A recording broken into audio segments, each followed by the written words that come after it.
I mean, if we were to institute some of the tools that you are offering, I would first have to understand that she's not being silly.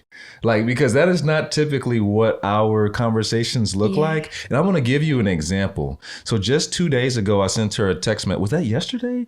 That was yesterday. It was either yesterday or the day before. I sent her a text message telling her how I felt because we were rushing around the house and I didn't have time to discuss it because I had to get to work. And so I sent her a text message on how I felt. And she was so genuinely like concerned and very understanding via text message. And we talked over the phone, very understanding. And I get home and I have my hands full. And she's like, come here, honey. Do you need help with that? And I'm like, get out of here. Like, stop playing. Like, no, she's like, no, I'm serious. I really want to help you. So I think for us, the barrier would be, are you being genuine when you're using these tools that I know work and I know it makes sense? And it did work because it made me feel heard, understood, that she actually responded that way.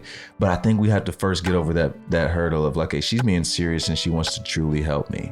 Hello, everybody. This is Brittney and Byron, and you're listening to Dirty Laundry with B&B, a podcast about real, relatable relationships. Transparency at its finest. We air it out and clear it up, offering couples and those seeking healthy relationships a safe, inclusive space to open the vents and find resolve. Hello, Dirty Laundry listeners.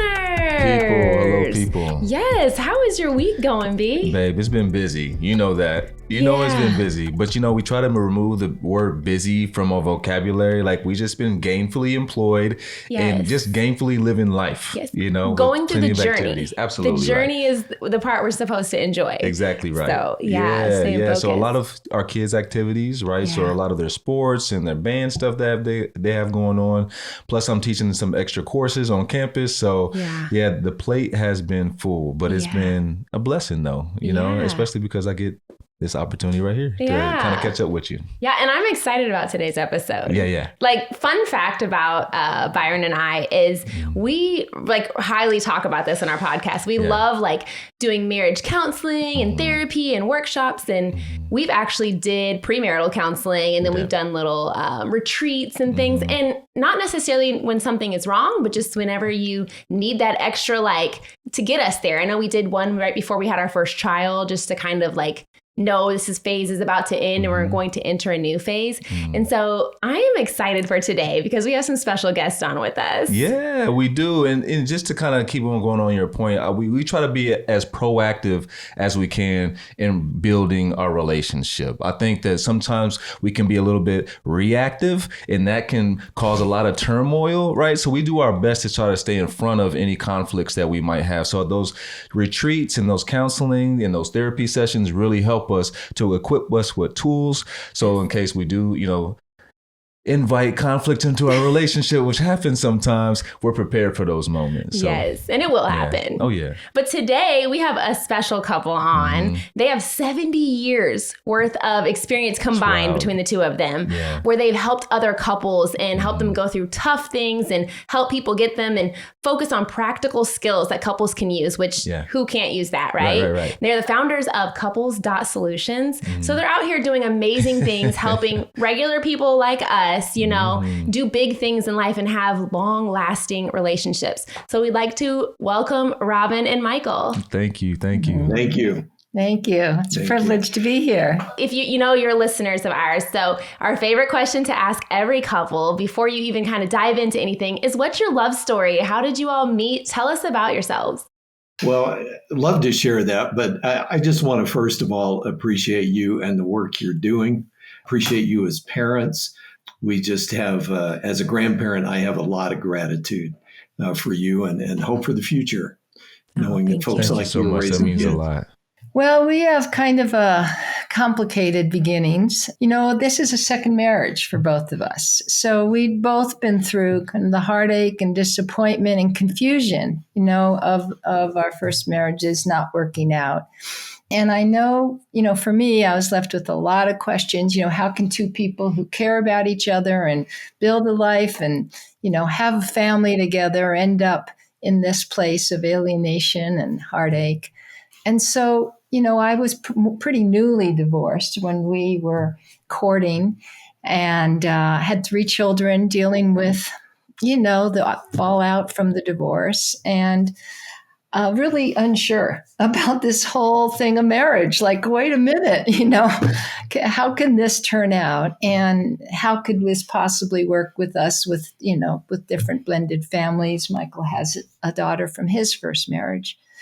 So we were very up back and forth, but a lot of strong passion and attraction, but not so sure about this whole, the future and how that could play out. So we had many years of, especially me, being yes, no, yes, no. So when we decided then to move in together and with both of our sets of children, I was super excited. Yes, I'm sure. I had been building this up in my mind for a long time and was just convinced it was going to be maybe the most epic love affair ever. That's how I felt. Well, and we just decided to try it for the summer because you'd sold your house and you were in between. And I had a place that had extra space. So we were just going to try, just a little trial. Yeah. Okay. So anyway, we moved in together in full anticipation that it was going to be glorious. And right off the bat, it was terrible.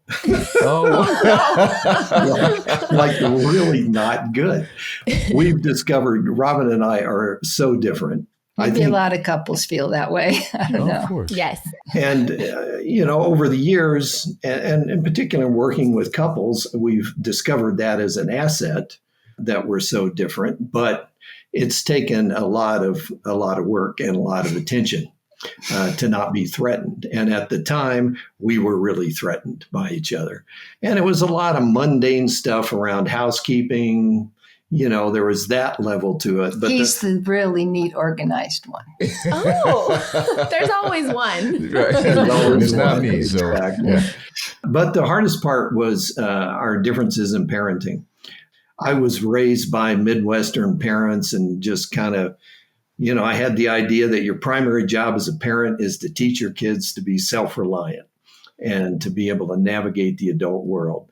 And Robin here is a founder of the local Waldorf school, which is a pretty different orientation towards children and what's most nurturing important. Environment, protect the innocents, keep them away from the real world as long as possible, cultivate their imaginations, Yeah. Which both things are all good things. Yes. Exactly. Well, sure. And if you can have all of that, right, it's fantastic. Unfortunately, we were at that phase where it seemed like it was one way or the other. So anyway, it wasn't going well, and which was just horrible because we put our kids through all these changes, and we were just really in a difficult, challenging place. And towards the end of that summer, there was a tragedy that happened in our family, and Robin's middle child was killed in a car accident. Driver did something stupid and ran over him on his bike. So it was kind of a pretty big moment of truth, certainly for me. And and I remember in those days, we were in and out of the hospital, but I remember thinking, oh, that's the end of this relationship. Like, there's no reason he will possibly stick around for this. This is beyond the pale. I was sure that was it, to whatever extent I could think about it. But it had a different impact than I expected. Well, I had different plans for myself, but it was clear to me that if I didn't stay and show up, that any shred of self-esteem I might have would be lost. It wasn't really a question for me. It seemed obvious what needed to be done. And then, I don't know how else to say it, we entered a couple of years of hell after that. The difficulties we had around the kids actually got worse because you can imagine how protective Robin was of her remaining two children at that point. And how unhappy they were about having, this other person, in the home when we're dealing with such a big loss. So. And the kids obviously really, really needed support, and we were completely under-resourced ourselves. And it was a very hard 2 years. But I remember my surprise when, a couple weeks after our son Justin died, and my sister was leaving, having been there for a few weeks. I remember overhearing him say to her in the hallway, "Don't worry, I'm going to stay and take care of them." And I was like, "You are?" I mean, you could have knocked me over with a feather. And boy, did he. So trial by fire.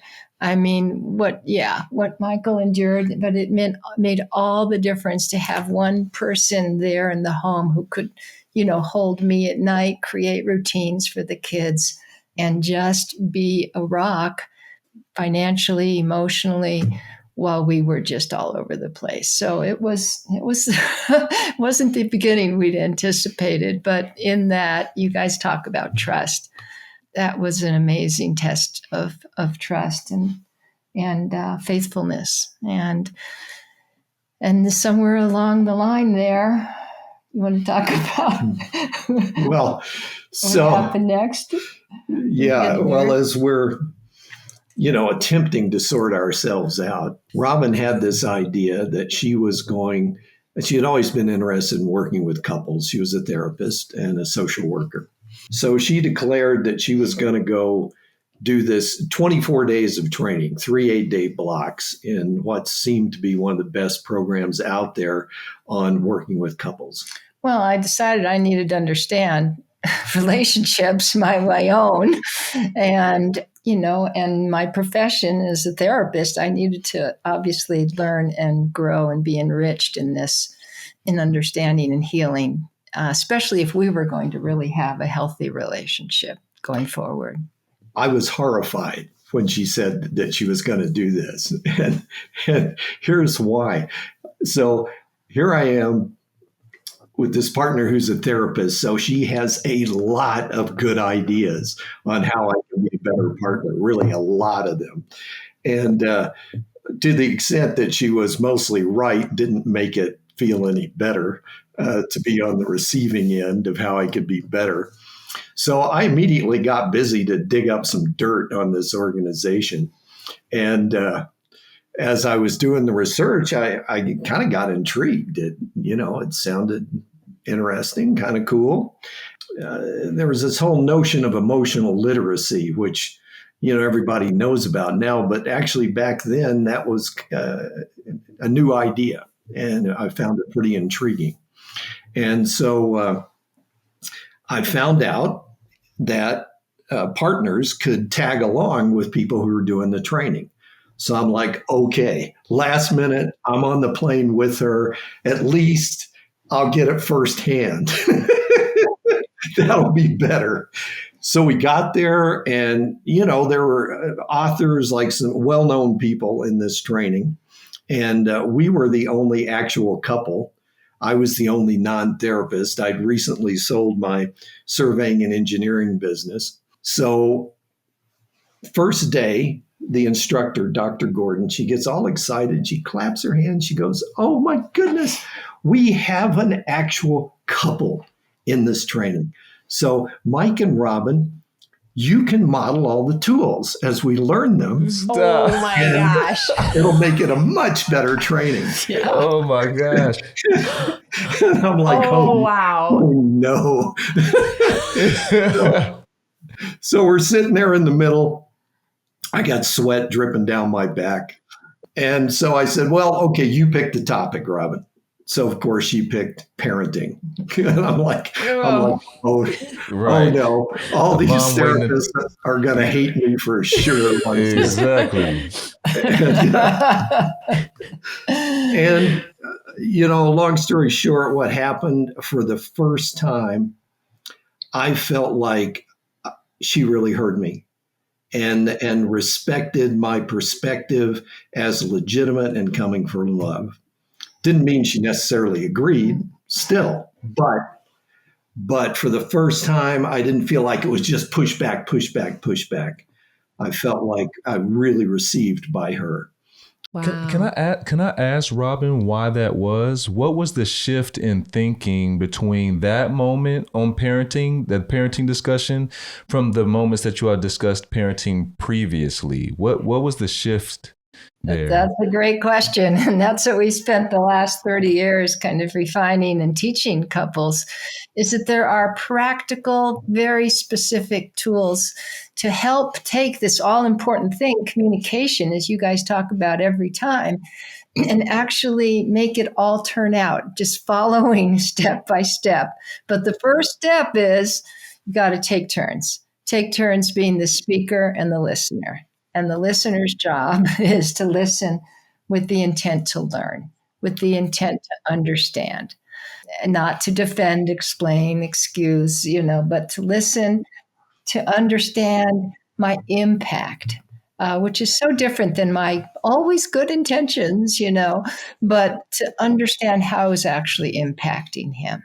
So when he could confide in me and I was willing to be an empathic listener and hear him out in this progression of confiding, then I could get like why this is so important to him and who he really is inside of it, and understand his loving intention.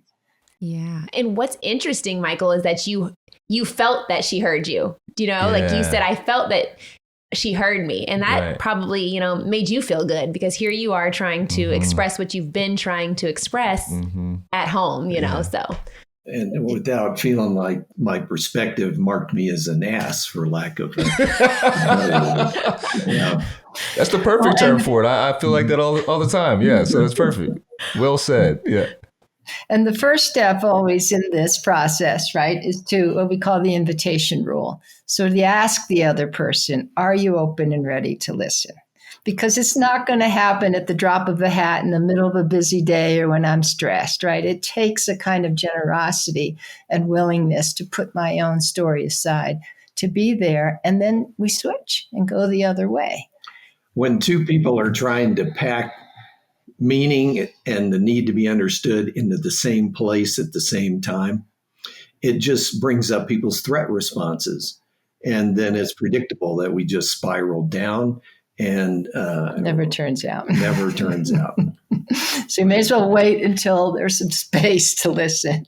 It'll go a lot better. So, I mean, that's a short answer. And I think for myself, what changed so much in that first set of learnings we had in this 30 years ago was I got to see my part. I got to see my impact, where I always, act the innocent and see my good intentions and explain and defend. I tend to be really defensive and be right, and therefore he's wrong. I take the upper hand in terms of like self-righteousness, and do it all these ways that are indirectly really putting my partner down, but also ignoring my own impact. I don't do it overtly. I'm not like really obnoxious. It's like much more subtle and just very, very hurtful. And, especially when we were starting out, she's a lot better at me than articulating challenging relational stuff. And, I tend to get frustrated and raise my voice and wave my arms and, make ultimatums when I got really upset. And so, I'd try and bring a problem to her, and quickly it would turn into I'm the problem because I don't know how to communicate. So I could get the upper hand that way. Look how you're talking to me. You're being a jerk. Therefore, I don't have to listen to what you're really upset about. Wow. That's right. So this is so impactful and so true. And I can like see it as you're saying these things, like how even we are in these things, very similar, and man, it's so true. It's like, well, if I'm right, then you're wrong because you don't know how to communicate. It seems so simple, but there's so much more. Yeah. So many more layers.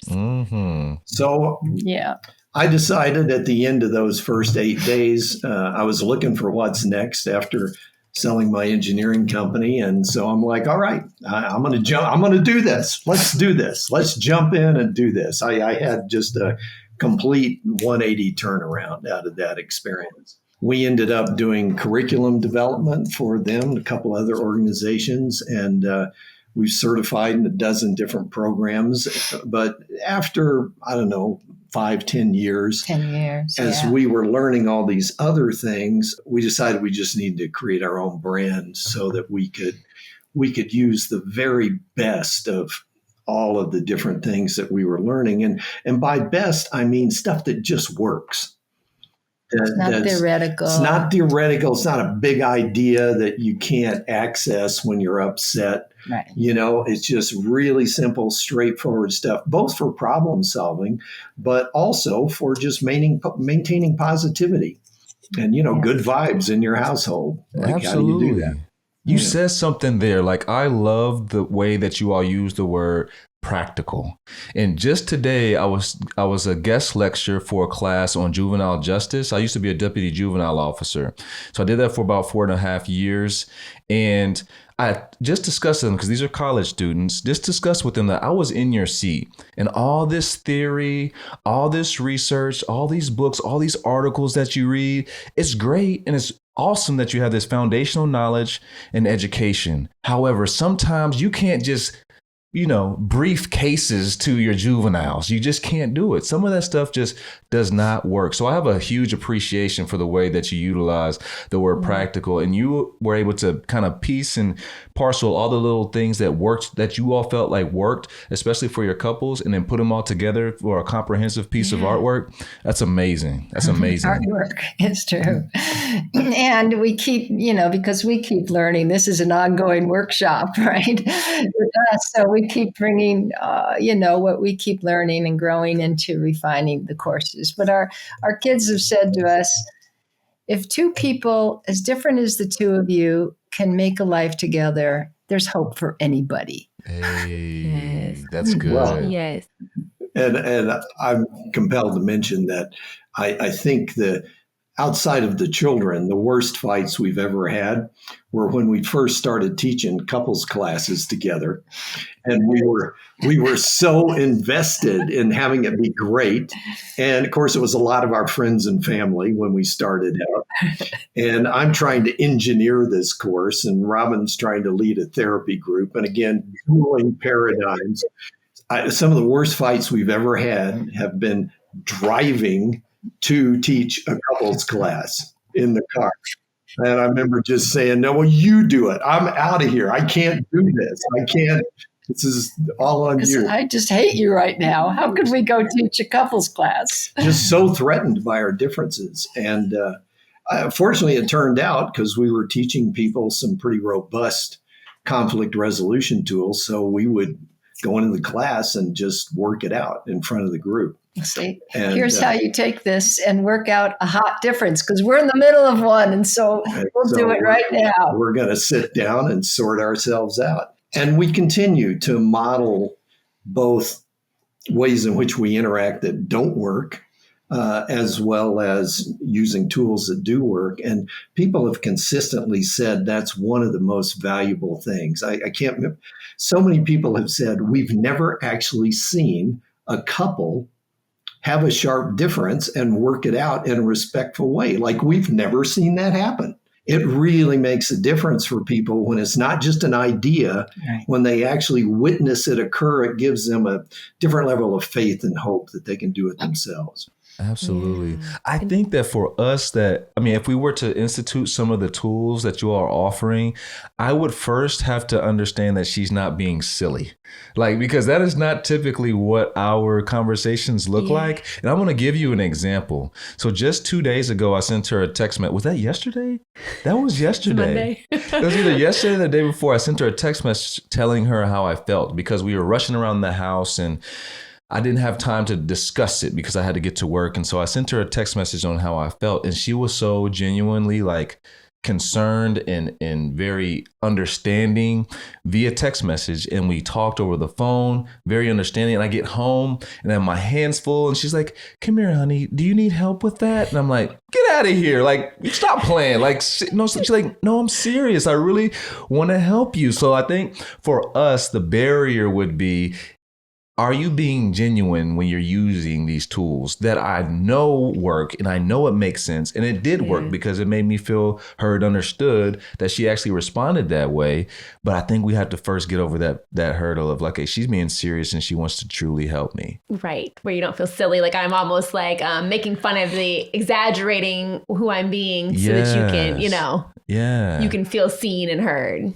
Yeah, a lot of people think like, so for example, one of the key tools that we promote that makes a huge difference, it's a very simple practice, is just a practice of gratitude, of expressing what we appreciate, value, love about each other, but to take a few minutes every day to talk about that with each other, to take whatever you've seen or felt today.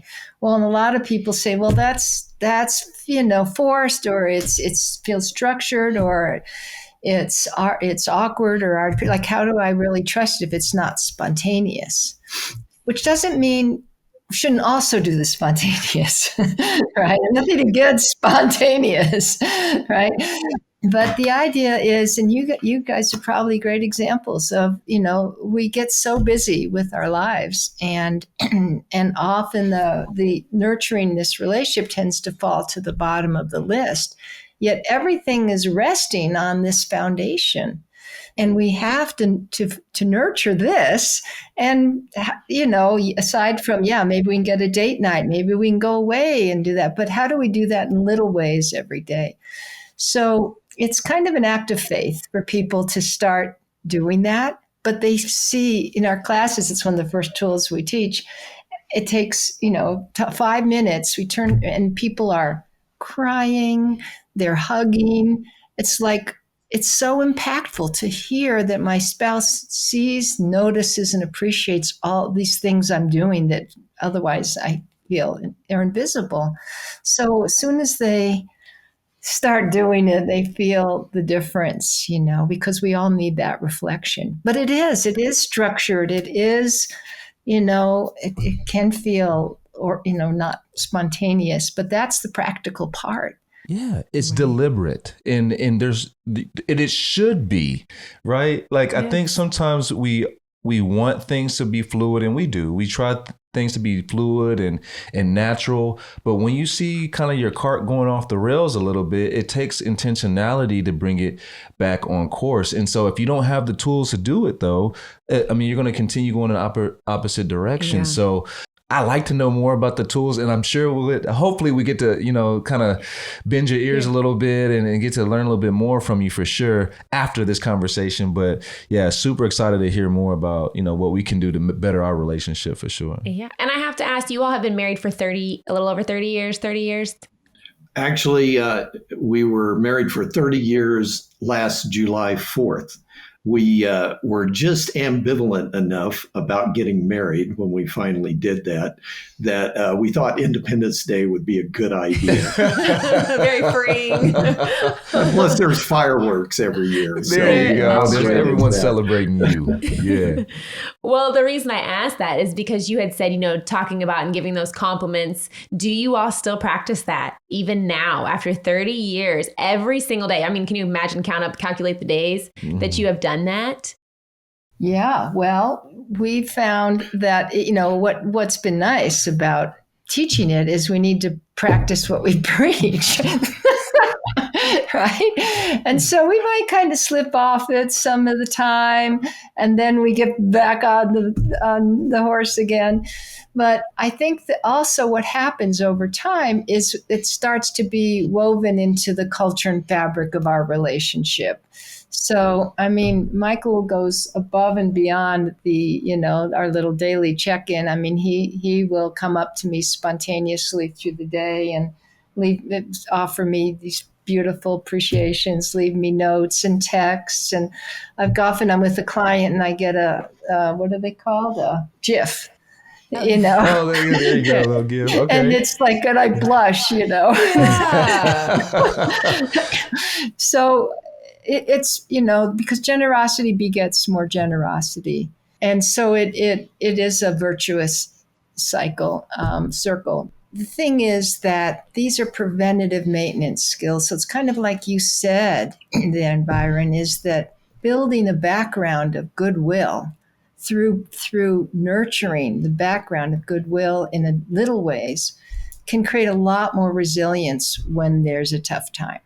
There's something to fall back on. There's deposits in that love bank account, that we've made that doesn't go into overdraft when we have a breakdown, because we will. We're going to, right? So it builds credit in the bank, so to speak, so it's worth it for goodwill, for resilience. And it's great to do with kids too. Yeah. One of the forms we invented at a family gathering was we kind of put one person on the seat, and we just go around the circle, and everybody says something that they appreciate about them. I love that. And then Stealing we go that. and then we go to the next person, and everyone has something to say. We were at a family gathering when we first thought that up, and it fundamentally transformed some key family relationships. Really surprised us. We thought it was just going to be some simple thing, and there was some alienation in the family that just got turned around. And everyone was resistant to doing it at first. Oh, that's weird. That's too, that's not East Coast for us. We don't do that kind of stuff. Yeah. Well, there were a dozen of us. We thought it would take an hour, maybe. It took 3 days. And we finished in the airport waiting for my parents' flight. We were in such a state at that point that people walking by in the airport were like, what's going on with those people? What's happening with them? And, it opened something up where there hadn't been a free flow of love and expression and acknowledgement. And when that opportunity presented itself, it took a while to get through it all. Yeah. And I have to ask this question because we've had couples, write in or say to us that they're in a place where, like, what you're saying is they're so uncomfortable, like you were just saying it, that they're like, I don't want to do it. And of course, being uncomfortable is where you find the growth. But how do you suggest to people that are in a rut, there's no more intimacy, we have essentially become roommates? Where do they begin? Where do you start? Well, a couple of things, because those tools are important to build positivity, but until we clear, the background of mistrust, anger, hurt, all of those pieces, and give them ways to talk that are productive and make the other person feel heard and understood. It feels like there's too much that's buried on top of the love to really have easy access to it. So we need, one of the first tools we teach is called opening the heart. And it's a chance for people to say everything I'm mad about, I'm scared about, I'm sad about, and then I'm glad about. And what comes up very quickly, in like 10, 15 minutes, is they start to get back to the love and care that's there. So they have to have a way to clear and also then resolve those chronic things. So it's not just, you can't just focus on the positive side until we address the pain points, as well. Well, you just remind me, there's an assessment tool that we offer on our website. It's an assessment of where your relationship health is at. And in particular, which dimension of your relationship needs the most attention in order to thrive. To thrive and turn things around. And we were looking at your foundations of trust, which we love that podcast, by the way. And it's very congruent with what you had to say there. This came from my dad's a minister, and I was just remembering a sermon he preached about agape and the love of God and spiritual love. So I looked the word up and discovered that the Greeks had 6 different words that we lump into love. When we looked at it, we realized this completely fits the current research on what it takes to be in a positive relationship. So they are friendship, which I think very much correlates with your communication principle. Can I rely on you? Do you have my back? Can I confide in you? And we talk about whatever's here. Trust that you'll listen. And then passion, which obviously that's sex and intimacy, but also romance and the whole spectrum of passion. And then, of course, one of your key foundations, respect.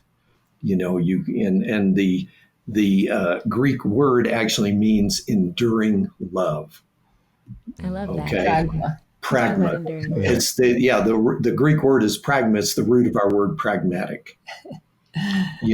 When you get to that place where you can discriminate between the little irritations that aren't going to change and just stop having that fight, and respect the whole person you're married to, like you said. Yeah, which doesn't mean you give up on the things that matter. It's different than that. And then fun and play and values. Have we identified our values and our purpose in life that's most meaningful for us? And are we supporting each other in our shared values and also our individual missions? Do we have a plan? Have we identified, and do we have a plan for fulfilling? So anyway, that's on our website if people want to take that assessment. And then based on whichever one shows that it needs the most work, you get a report that gives you some specific ideas. That is profound, because the word love in and of itself is complex already. And I think you all just explained in a minute why that is. And I think maybe the Greeks had it right. You need to have all 6 of these things in order to feel loved. And what I thought about as you were explaining that is that in order for Brittney to love me, she needs to feel, I need to feel respected. And then for her to feel loved, she needs to feel as though she can communicate with me, and henceforth, feel like we have that friendship piece. And we lump those feelings into, oh, she doesn't love me. Well, that's not necessarily the case. It's just that one piece of the love word is missing. So how do we attack that? And taking that assessment must be the way. Right? Exactly. We're going to put that definitely on link below. For sure. Yes. But man, thank you so much for explaining that. That brightens up so many things for me when it comes to the word love. I'm gonna try to memorize those 6 things, but that's amazing. Well, and I only mentioned 5 because the test the assessment doesn't include the 6th, because until we've actually worked with people, mostly they can't. They don't really get the 6th one. The 6th one is self-care. And one of, I believe, the most profound acts of love I can offer to Robin is doing what I need to do to be healthy and well as a human myself. Unfortunately, when people come to our classes, inevitably, people think, one, their partner's the one who has the power, and they're the victim of their partner's power. And for their relationship to be better, their partner has to change. And there's no goodies down that They're path. both like this, right? You're the problem. You're the problem. You said that so perfectly. Yeah. You said that so perfectly. And people get that after just a couple of days, our initial workshop, it becomes very clear to people the fundamental truth that you can unilaterally change your relationship for the better. And it's reliable that you can do that. If I up my game, it's going to affect her. And Absolutely. I would assume that it'll take a sense of humility for one to want to even do that. What is the driving force for someone in a relationship to say, you know what, I'm going to take personal accountability for changing or shifting in a positive way our relationship? What drives that, in your opinion? I think the pain that they're in. I mean, we start our workshops with saying, there's good news and bad news. Which one do you want first? Well, which one do you want to hear first? Oh, we want to hear the bad news. Yeah, let's get the bad news out the way. Yeah. So the bad news is it's not about your partner. Ooh. So can you guess what the good news is? The good news is it's about me? Is to say, yeah, I was It's gonna not say about your Bobby. partner. It's not about your partner. That's the good news. That's the bad news. Because only then do I have the power to really shift it. Otherwise, I'm a victim, right? And unless he changes, there's no hope, right? And so, that's actually the only place of having leverage and power. And it does change the dynamic when I can shift the way I respond, when I shift the way I approach my partner, my tone of voice. Is it that bad dog tone that he hates that immediately sets things off on the raw? I can say it perfectly, words, but the tone, And just talk to me like a good dog, and I'll do anything. That's right. That's right. yeah. And then when he brings something up, do I get defensive and react in ways that diminish it, And so what we can each change something that really slows things down and helps us stay in connection. Well, And that's the EQ part you spoke about too. well, and I would name one other thing. I think for me, and I think for most people, with all the goodwill in the world, the hardest thing is managing my reactivity. Yeah. I can The really see ways that. in which Robin does something in our dynamic, she repeats something multiple times, and I ask her to stop doing it, and she keeps doing it. That's one of my primary triggers. And so, it's easy for me to think, well, that should be easy for Robin to change. If she would just stop doing that, everything would be fine. And the truth is, well, here's an anecdote I often say. People talk about relationships being hard work. Here's what I've discovered is that I'm hard and I'm a piece of work. I like that. And that's what I found out about the hard work. So we found just last year a new tool called positive intelligence. That's a way to stop the rumination patterns, like when I'm walking around arguing with Robin in my head, making a case, and spending a lot of mental and emotional energy fighting with her when I'm not even with her. And we've looked for this tool forever. And it's the one thing we found that really, really works at getting out of that ruminating mindset. And I would just say for our personal relationship, it's been a major breakthrough. I found that even under what I would consider pretty severe provocations, given my psyche, I'm able to maintain my equanimity and speak coherently, which after 30 years, I feel like I'm on equal footing with Robin. So it's going to take us 30 years? Oh, yeah. This is a good accelerator tool. Yeah. So Yes. for people who want to just work on their own part, Michael's a coach for that system too. It's a great way to change things on your own if your partner's not part of wanting to learn together. Yeah. Yeah. And that happens a lot. We hear that a lot, where it's like, and it could be partially like you were saying, the blaming. Well, it's always them, it's them. But okay, well, stop worrying about them and just work on what you can change.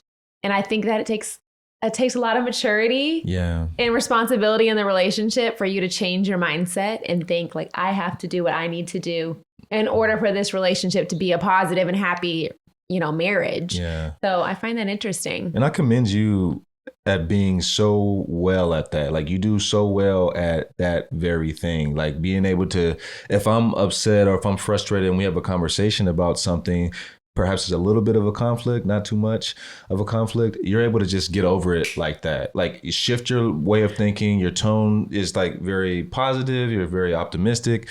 And I'm doing exactly what you're talking about, Michael, where like I am just ruminating and it's just a vicious, violent cycle. She'll be extremely happy with me and then I'll be leaving like, how can she even be happy? Can she just not even, like she didn't really take me seriously? Like, it's like I can't get over it. But yeah, something certainly that we're trying to work through for for sure. Is that exactly what you spoke about? Yeah. And I have like one kind of question. It's kind of a big question, but what do couples need to know in order to stay happy in their marriage for life, for that lifelong commitment? I will just name one thing and turn over to Robin, and it's, your fourth foundation is growth mindset. And I love grace and guardrails as the sort of subheaders under that, so yes. You have to orient towards, this is the ultimate growing up thing to do, is be in an intimate partnership with another human.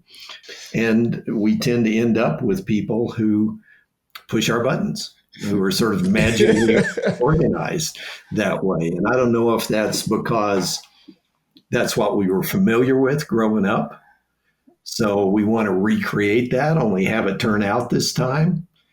Yeah, we're bent on reenactment until something gets actually resolved. Yeah. And so, you just got to reframe. It's not like I've been doomed to be with this person who's really difficult for me. Actually, maybe this is the perfect person for me if I'm committed to being a full-on grown-up. If I really want to grow and change. Because, we all act more immature and untogether with our partners than we would dare act with anyone else. You see the youngest sides of me come out with him. And, I think, kind of on the same vein, but which is that people tend to think they're uniquely messed up, or there's something wrong with us because we're struggling. And I mean, what I wish I'd known, very much in my first marriage too, is that it is something we need support and the right tools. But with that, there's nothing that can't be healed and resolved and worked through. I mean, 30 years as a couples therapist, I can testify that, if both people are willing to learn and grow, then everything can be addressed and repaired, at least in terms of our trust in each other again.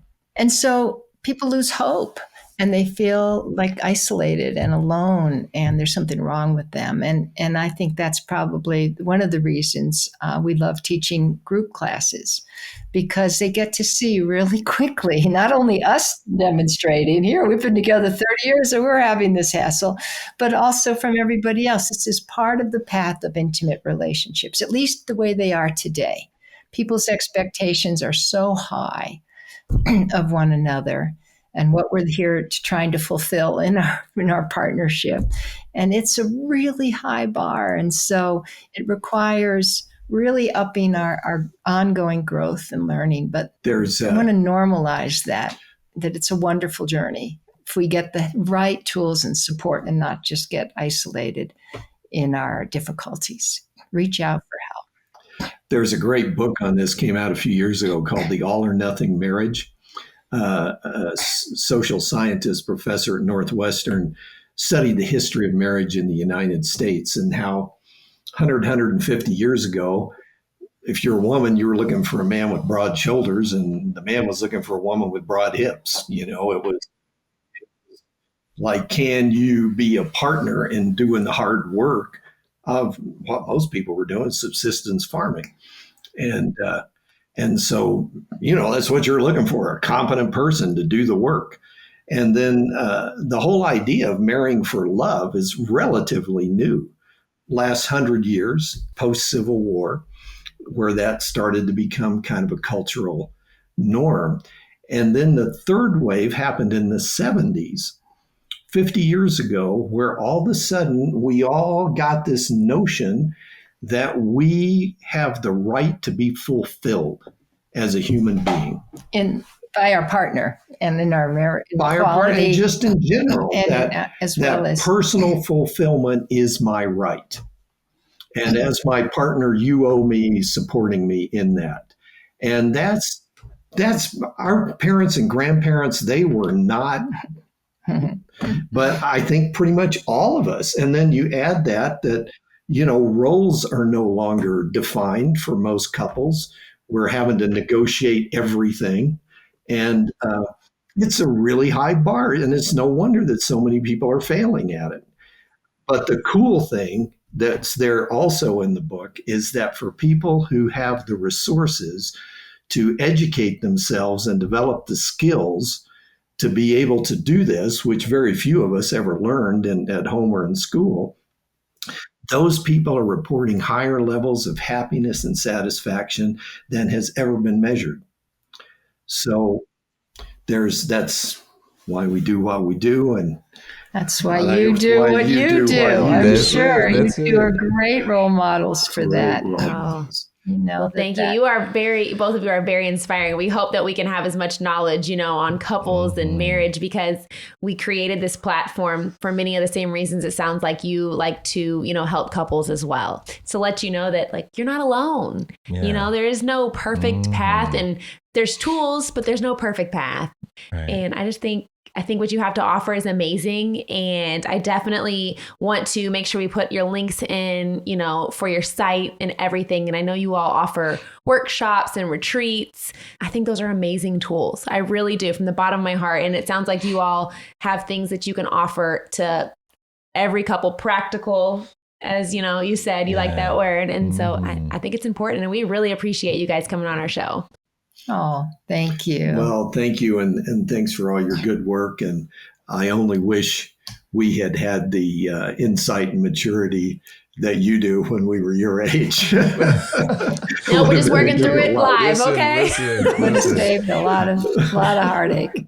It might be worth mentioning that we do have a 2-hour just kind of online workshop called Introduction to True Love. So we can give you that link too. So people want to learn a couple of these tools right away. It's an easy and fun way to do that. And we welcome people to take the quiz. So yeah, we need to sign up. Yes, we'll certainly do that. Yeah. Much like you all said, we need to, before we push it, we need to also do it too, right? So at least we'll do that alongside our listeners. So we'll most certainly take you up on that offer as well. Nice. Oh, I'm so glad we get to reconnect. Perfect. Yes, it'll be good. Yeah. Well, I appreciate you guys. Thank you for coming on A Dirty Laundry. It's been wonderful to have you on here. Great to connect with you both. Take care. Absolutely. Yes. Thank you. You do the same. Appreciate you. So many great tools learned on today, and great conversation and discussion, right? So we talked a little bit about grace and guardrails, which is outstanding, right? But so many extra tools and assessments and resources that you can utilize in order to make your relationship better, being deliberate and intentional in doing so. Yeah, and being ready to listen and have the conversation. So when you're in the car and you're trying to get to the sports, maybe that's not the best time to have a conversation. Definitely not a good time. Exactly. So these tools are great, and we look forward to learning more tools. We'll put all of the links and things so you all can check out Michael and Robin's programs and retreats and workshops, because I think what they are selling is definitely going to be life-changing to you all. Absolutely. And so please look down in the summary in the notes below. We'll have those links in there for you all. And if you have any extra questions, feel free to reach us out on all of our social media platforms and via our email address also. So thank y'all so much for listening. As always, without further ado, be blessed, be you, and just be. We're out. I'm blessed to be